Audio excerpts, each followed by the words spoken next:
2003, 2005 bonds. So with that, any questions on that issue?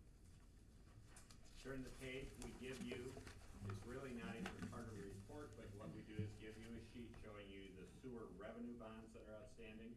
Again, this has nothing to do with this report, but just want to remind you that we do have one sewer revenue bonds in 2005. You'll notice also under each column we have a light line under there, and under this one in 2015, that is when it is callable. Those are all on the red sheets too, the call feature under that are underlined. And so in 2015, we will start looking at this bond if the market, depending on where the market is, a possibility of refinancing this bond also. Because this is at a 4.8%. Revenue bonds do carry a higher percentage, and that's why we like to do everything in a general obligation bond if we can. But again, it's right now at today's rates is fairly high, and so we'll start looking at that for refunding in the coming years. If you turn to the purple section, this is your rebate, and this has to do with your urban renewal area.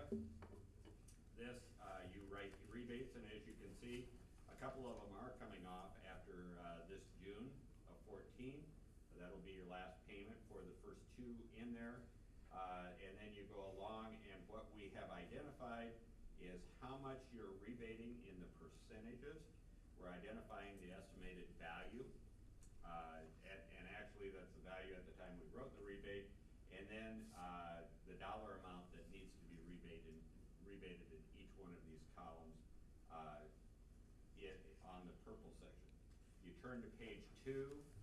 We have one additional rebate in there, and then we give you the total value that is related to the rebate. As you can see, a couple are coming off, so you will be gaining that value for the distribution of the taxes over the city, the county, and the school.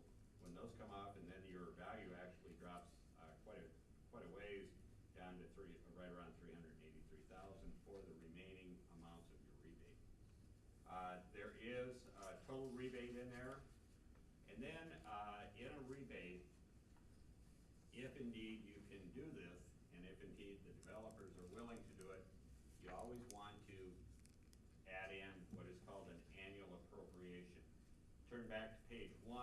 At the top, we have those identified right at the top of the column. If you turn back to the purple page. Annual appropriation means that a TIF rebate counts against your debt capacity, and I'll show you that in another chart coming up.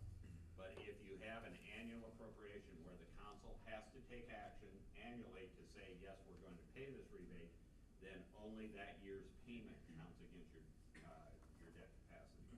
So if you write a rebate for $1 million at $10,000 a year for 10 years, the $1 million counts against your debt capacity, so that you can't issue $1 million of debt capacity.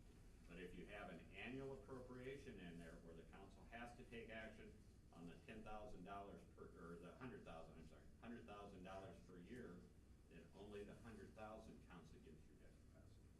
So remember that in the future. But that's not always attractive to developers, and so that is in the negotiation process that the city would have to do as far as annual appropriation. Any questions on that? See, Maggie couldn't have done any better. Anyway, turn to the yellow section. This is your total revenue abatement. This is where the yellow column was in the red section. This is where we come up with this. So right now, all you are certifying to the urban renewal area, according to our records, is the 2009 bond. It was a $995,000 general obligation bond. So what we did was put a column right in the center. It says transfer to general obligation. That means that you levy it in the TIF area, you bring it into the city, and you transfer it to the debt service fund. And then you pay down the GO bonds, which is on the red section. Now, if you look, we also, in that urban renewal area, have to levy your rebates, because those have to come from the taxing district within the TIF area. So we give you that number, and that comes from the purple section. We also levy in the TIF area, currently $17,500 for the economic development, Buchanan County Economic Development. And so the right-hand column is the amount annually that you have to certify to the TIF area. I don't know, Barb, have you already taken that resolution to the council? So the council by December 1 has to bring, or Barb has to bring to the council the amount of money that she needs for the next fiscal year. And this has to happen prior to December 1, so that you know in your budget, and so the county auditor knows how much value to hold out of your TIF area to service this debt.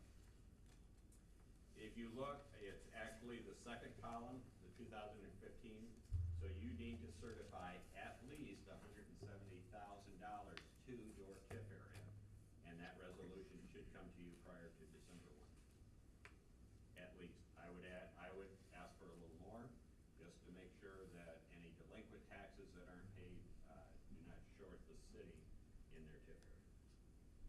Okay. If you turn to the next section, this is the green section, and what this shows, I'm just going to read right down column 2 where the arrow's pointing, and this is for the current fiscal year. This tells you your debt capacity, which is 5% of your 100% value. So the top number is $319 million. That is the total value of the city. That's how much the city has in value. If you take 5% of that, that's $15,985,000. If you go down, if you notice from the other reports, you have outstanding $3,870,000 in general obligation fund. You have non-annual appropriations of $87,000 in the rebate. So we have to add that to your debt capacity. If you read right down the column, we will be paying $490,000